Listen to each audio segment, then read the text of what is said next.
Хемотерапија на минус 10 степени. Пациенти кои се лекуваат на клиниката за онкологија реагираат дека деновиве, откако температурата се спушти под нулата.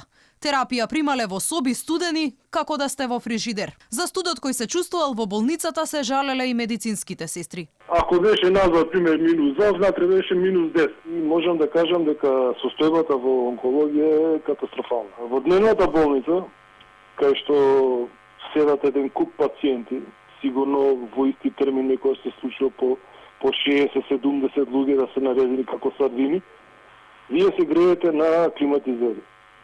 Прво сестрите, што работата се прекрасни личности, услужливи, мислам, се најнај за сестрите, кога они се жалат дека мрзнат, што останува за пациентите. Нашиот соговорник, чиј идентитет е познат на редакцијата на Алфа, тврди дека ништо подобро не било ниту во собите.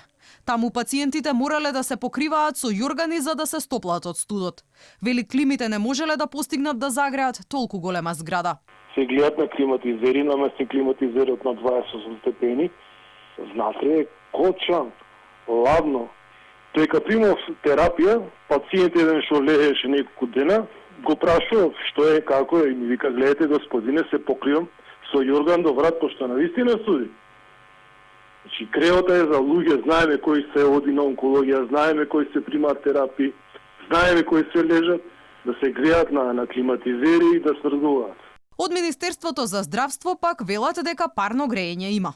Во сите соби има парно грејење, а дополнително сите соби на клиниката за онкологија и радиологија се климатизирани и пациентите во секој момент може да вклучат дополнително грејење. На клиниката за онкологија и радиотерапија се лекуваат пациенти со малигни заболувања, чиј имунитет и онака е кревок поради сериозноста на болеста. Покрај оние кои се хоспитализирани и задржани на болничко лекување. Таму секојдневно минуваат десетици пациенти кои примаат хемотерапија. Третман кој неретко трае со часови.